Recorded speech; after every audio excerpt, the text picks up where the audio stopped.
본문의 마태복음 5장 21절로 37절 말씀으로 분내지 말며 맹세치 말며라는 말씀의 제목으로 함께 말씀의 은혜를 나누는 그러한 시간 되길 소망합니다. 목회자가 여러 가지 덕목을 가지고 목회를 합니다. 그 중에 또 하지 말아야 할 그러한 여러 가지 그러한 것들도 많이 존재합니다. 목회자가 또 설교 시간에 또 해서는 되는 것들, 또 하지 말아야 되는 그러한 일들도 많은데요. 목회자가 설교 시간에 절대 그리고 결코 하지 말아야 할 그 몇 가지가 있다라고 합니다. 첫 번째는 자신의 자랑을 하지 않는 것이 중요하다라고 말씀하지요. 미국 목회자들 사이에서 이런 유머가 있습니다. 사단이 목사에게 준 가장 큰 시험이 바로 주일 내 목사가 골프를 쳐서 홀인원을 한 것이다 라고 말합니다. 골프를 좀 아시는 분들은 잘 웃으시는데요, 홀인원이라는 것이 일평생에 한 번 할까 말까 한 그러한 일이지요. 근데 목사님이 주일에 골프장을 갔다라는 것은 성도에게 그렇게 덕이 안 되기 때문에 아마도 조용히 몰래 갔을 것입니다. 몰래 갔는데 홀인원을 했으니 자랑은 너무나도 하고 싶은데 자랑할 수가 없으니 얼마나 답답했겠죠. 그래서 그 답답한 마음을 사단이 시험하였다라는 그런 우스갯소리가 있습니다. 두 번째는 세속적인 이야기를 하지 말라라고 말씀합니다. 이것은 뭐 당연한 이치지만요, 많은 목회자들이 성도들에게 교훈을 준다라는 그런 명목으로 혹은 또 어쩔 수 없다라는 그러한 명목으로 세속적인 이야기들을 많이 하곤 합니다. 성도보다 혹은 세상의 이치에 더 밝은 그러한 모습들도 보입니다. 때로는 하나님의 말씀을 전하는 시간의 대부분을 어떻습니까? 세속적인 이야기, 뭐 자기 자랑이라든지 어떤 잡다한 이야기들로 다 사용해 버리곤 한다라고 말하죠. 마지막으로 가장 하지 말아야 될 이야기가 무엇이냐라고 한다면 바로 정치적인 이야기입니다. 아니, 목회자의 정치 성향을 성도가 아는 것만으로도 바로 그 목회자가 자기 관리를 실패했다라고 말할 정도로 바로 정치 색깔을 보여주지 않는 것이 참으로 중요한 것입니다. 우리는 정치에서 가장 안타까운 모습이 무엇이겠습니까? 좌우로 극명하게 대치된 상황에서 목회자가 어느 쪽의 정치 성향에 대해서 말하게 되면 어떻습니까? 반대쪽에 있는 정치 성향을 가진 사람들이 또 조금은 서운한 그러한 마음이 들 것이고요, 또 한쪽에서는 어떤 지지를 받는다라고 한다 할지라도 나머지 절반에는 어떤 비난이나 또 상처를 주게 되는 그러한 일들이 비일비재하기 때문인 것입니다. 오늘 본문의 37절 말씀을 보시면요, 너희는 예할 때에 예라는 말만 하고 아니요 할 때에는 아니요라는 말만 하라라고 말씀합니다. 이보다 지나치는 것은 악에서 나오는 것이다 라고 또 분명히 말씀하고 있습니다.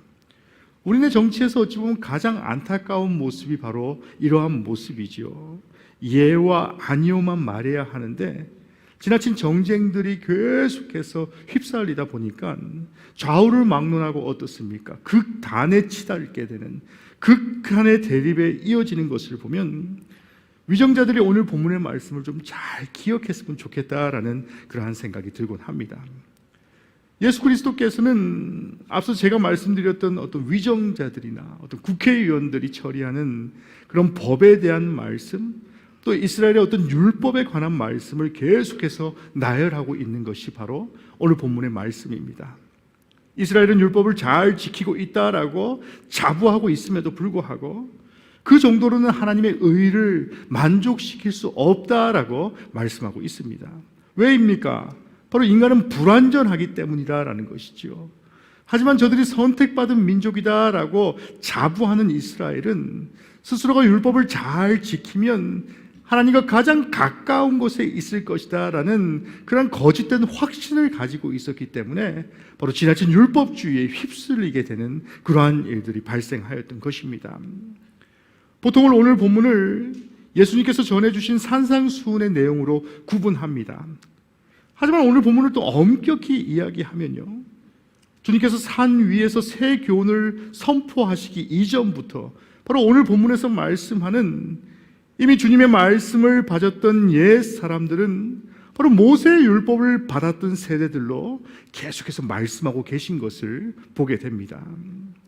산 위에서 주님의 말씀을 듣고 있는 그 많은 무리들은 평범한 백성들이었지요. 그래서 회당에서 율법 교사들이 들려주는 그 율법을 통해서 하나님의 뜻을 직간접적으로 바로 경험할 수 있었다라고 말합니다. 우리가 생각하는 율법은 지극히 추상적인 것일 것이다 라고 생각할지 모르겠지만요, 오늘 본문의 말씀을 보시면 어떻습니까? 지극히 구체적인 그러한 이야기들을 계속해서 나열하고 있는 그러한 모습들을 보게 되는 것입니다. 무엇에 대해서 이야기합니까? 살인에 대해서도 이야기하고요, 간음에 대해서도 이야기합니다. 또 이혼과 맹세에 관한 문제에 대해서도 이야기합니다. 그리고 복수하는 것과 또 원수를 대하는 방법에 대해서까지 오늘날에 사는 우리 성도들의 삶 가운데에도 어찌 보면 어떻습니까? 쉽게 적용할 수 있고 쉽게 이해할 수 있는 그런 구체적인 덕목들을 계속해서 나열하고 있는 그러한 모습들을 보게 됩니다. 마태복음 5장 17절 말씀을 보시면요, 주님은 내가 율법이나 선지자를 폐하려 온 줄로 생각하지 말라. 폐하려 온 것이 아니요 완전케 하려 함이로라 라고 말씀하셨습니다. 그러니까 율법을 완전하게 이룬다라는 것은 율법을 강요하던 악한 서기관과 바로 바리새인에게 이룬다라는 그러한 뜻을 가지고 있습니다. 그러니까 모세의 율법을 그들은 완전하다라고 생각하지만 결국에는 어떻습니까? 어떤 결과론적인 부분을 정죄하기 위해서 만든 율법이기 때문에 결국에는 그 율법이 완전할 수 없다라는 것, 또 더 나아가서 율법에서 자유케 하심으로 이들보다 더욱 나은 의를 실천하기 위해서 이 땅에 예수 그리스도께서 오셨다라고 말씀하고 있는 것입니다. 바울 사도의 삶도 마찬가지였습니다. 갈라디아서 5장 4절 말씀을 보시면 율법 안에서 의롭다 함을 얻으려 하는 너희는 그리스도에게서 끊어지고 은혜에서 떨어진 자로다라고 말씀합니다. 분명히 율법의 폐해에 대해 말씀하고 있지 않습니까? 그러므로 주님께서 율법을 완성케 하심은 바로 책임이 예수님을 따르는 우리에게 주어졌다, 바로 성도에게 주어졌다라는 것을 바로 말씀하고 있고요. 또 더 나아가서 어떻습니까? 더 나은 의는 이제는 추상적인 것이 아니라 보다 구체적이고 또 성도의 삶 가운데에 직접적으로 적용되어야만 하는 것이 바로 율법이다라고 말씀하고 있는 것이지요. 그래서 오늘 본문은 성도가 화목해야 하는 이유를 첫 번째로 말씀하고 있습니다. 오늘 본문의 21절 말씀을 보시면 옛사람에게 말한 바라는 관용구로 바로 구체적인 사항들을 계속해서 나열하는 그러한 모습들을 보게 됩니다. 예전부터 살아왔던 사람들로서 보다 구체적으로 모세의 율법을 따르며 살았던 이전 세대의 조상들을 의미하고 있는 그러한 관용구입니다. 다시 말해서 단어 자체는 근본적이고 원론적이다라는 그러한 의미를 가지고 있습니다. 율법의 조상과 같은 아담의 시대, 그리고 인류의 첫 번째 살인 사건이 있었던 가인과 아벨의 사건과 같은 그런 모든 일련의 사건들을 다 포함하고 있는 그런 모든 율법 시대의 모든 이야기들을 포함하고 있다라고 말씀하고 있는 것이지요.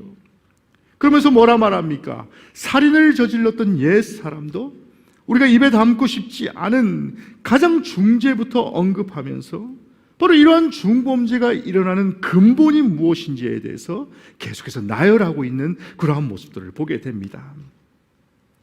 이러한 모세의 율법과 같은 완벽한 법체계가 있음에도 불구하고 이런 중범죄가 계속해서 반복되는 이유가 무엇이겠습니까? 그것은 조상시대의 율법은 범죄의 상태와 즉 결과에 대해서 옳고 그름을 판단하기 때문이다라는 것입니다.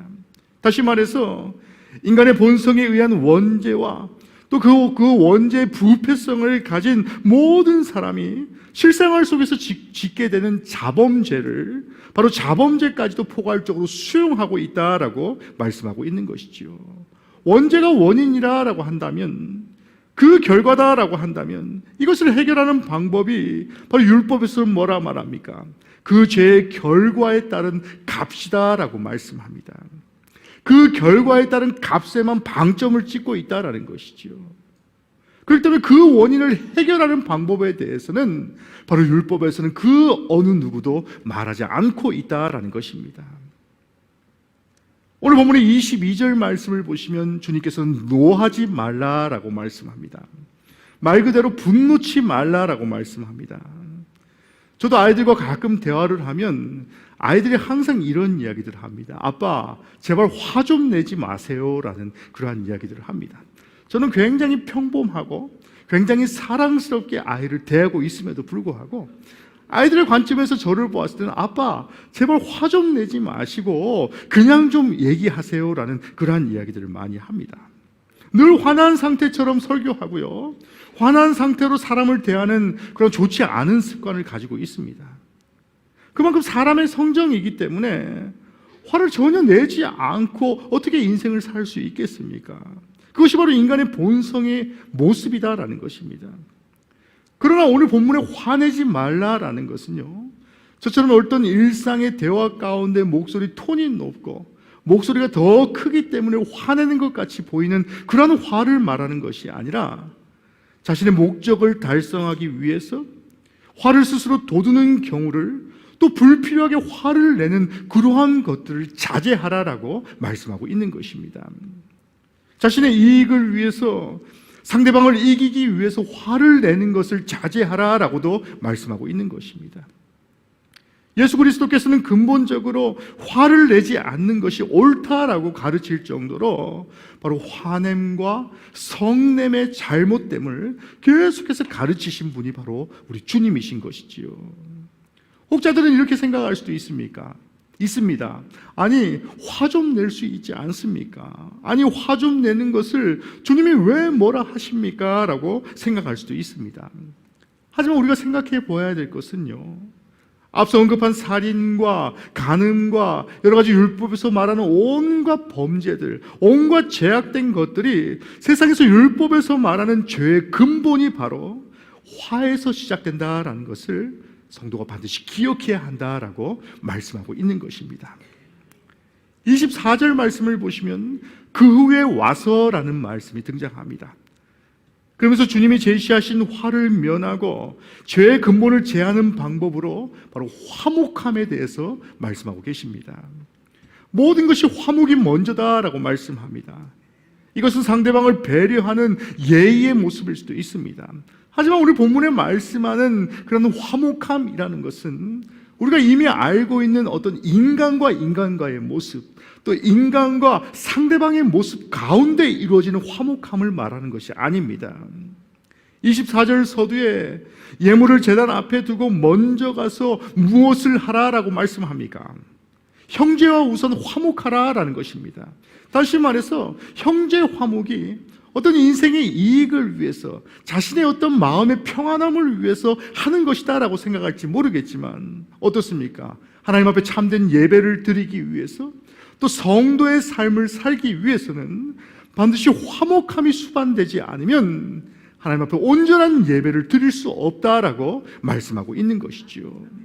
그래서 앞서 언급했던 살인과 그 모든 것들이 바로 율법에서 말하는 죄의 근본이 된 것과 같이 바로 화목이 먼저이고, 바로 화목한 상태에서 드리는 예배가 참된 예배가 된다라고 분명히 말씀하고 있는 것입니다.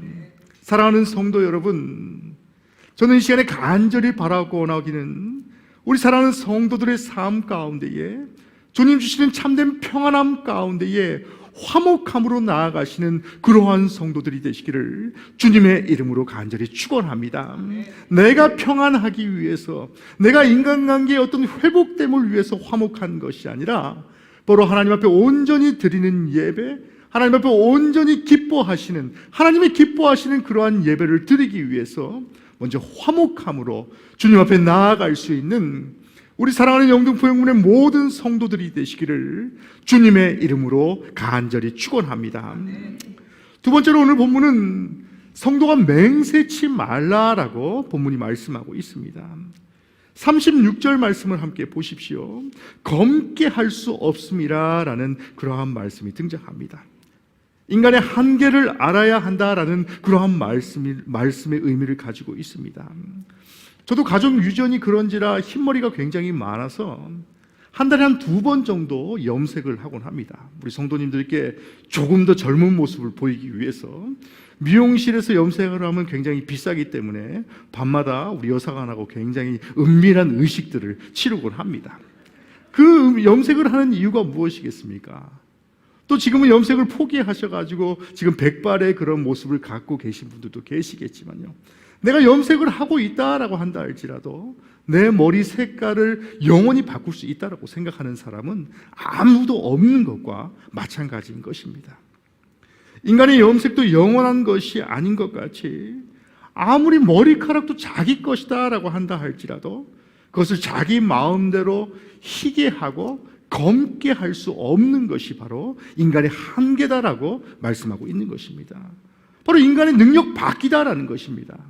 아무리 내가 노력하려 한다라고 한다 할지라도 그 사람이 가지고 있는 심성, 그 사람이 가지고 있는 것들은 결코 바뀌지 않는 것이 바로 인간의 노력이다라고 말씀하는 것이지요.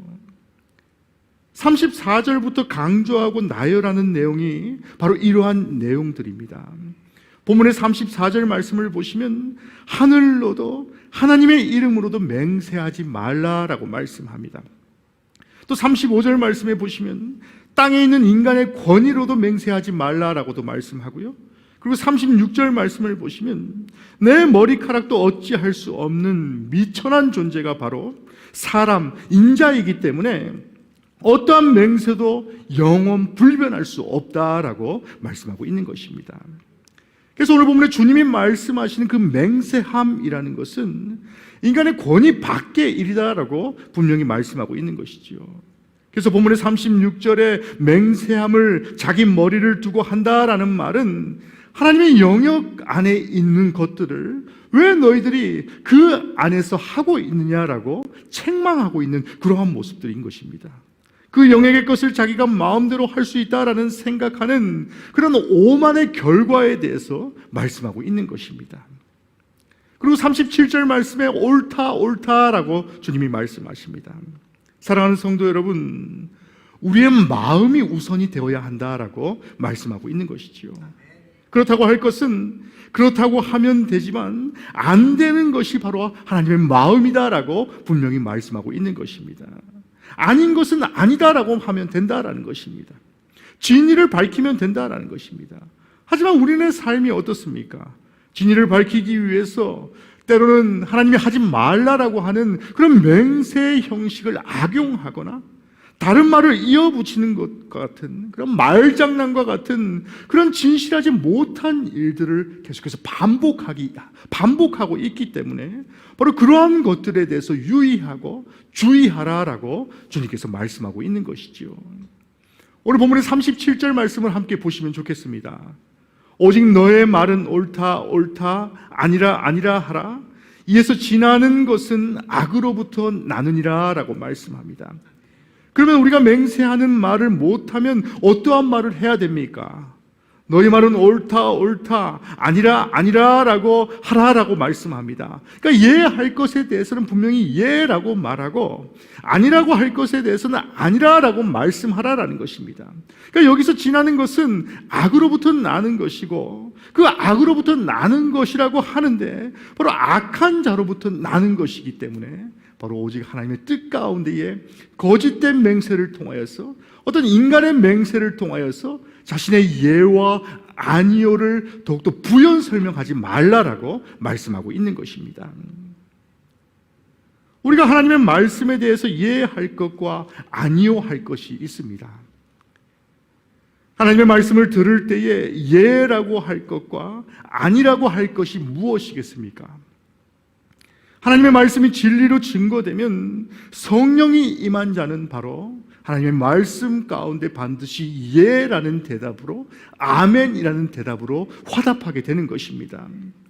그런데 하나님의 말씀이라고 말은 하지만 비진리가 증거된다라고 한다면 그 증거되는 비진리 가운데에 분명히 아니다라고도 말할 수 있는 그러한 성도의 삶을 사는 것도 중요한 것입니다. 야고보서 5장 12절 말씀이 오늘 본문의 전체적인 말씀의 주된 핵심이 되고 있습니다. 내 형제들아 무엇보다 맹세하지 말지니 하늘로나 땅으로나 아무 다른 것으로도 맹세하지 말고 오직 너희가 그렇다고 생각하는 것은 그렇다라고 하고 아니라고 생각하는 것은 아니라 하여 정죄받음을 면하라라고 바로 오늘 본문을 요약하고 있지 않습니까? 무엇보다 맹세하지 말라라고 말씀합니다. 하늘이나 땅이나 아무 다른 것으로도 맹세하지 말고 오직 너희가 그렇다고 생각하는 것은 그렇다라고 하고 또 아니다라고 생각하는 것에 대해서는 바로 정죄받음을 면하게 하여 주실 것이다 라고 말씀하고 있는 것입니다. 이것이 무슨 말씀이겠습니까? 하나님의 모든 약속은 하나님께서 맹세하신 것이기 때문에 바로 하나님께서 이루어 주신다라고 분명히 말씀하고 있는 것입니다. 예라고 할 때에, 성도가 아멘이라고 할 때에 그 입술을 통하여서 하나님 반드시 응답하여 주신다라고 말씀하고 계신 것입니다. 하나님의 약속은 하나님께서 맹세하셨지만 사람도 이 일에 협력하지 않으면 이루어지지 않는다라고 말씀합니다. 다시 말해서 하나님이 모든 것들을 다 이루어 주심에도 불구하고 성도가 예라고 대답할 때에, 성도가 아멘으로 화답할 때에 바로 그 예 가운데에 하나님이 함께 하신다, 하나님이 함께 일하신다라고 분명히 말씀하고 계신 것입니다. 고린도서 1장 15절에서 20절 말씀을 함께 보시면 좋겠습니다. 내가 이 확신을 가지고 너희로 2번 은혜를 얻게 하기 위하여 먼저 너희에게 이르렀다가 너희를 지나 마게도냐로 갔다가 다시 마게도냐에서 너희에게 가서 너희의 도움으로 유대로 가기를 계획하였으니 이렇게 계획할 때에 어찌 경솔히 하였으리요. 또 계획하기를 육체를 따라 계획하여 예 하면서 아니라 하는 일을 내게 있겠느냐. 하나님은 미쁘시니라.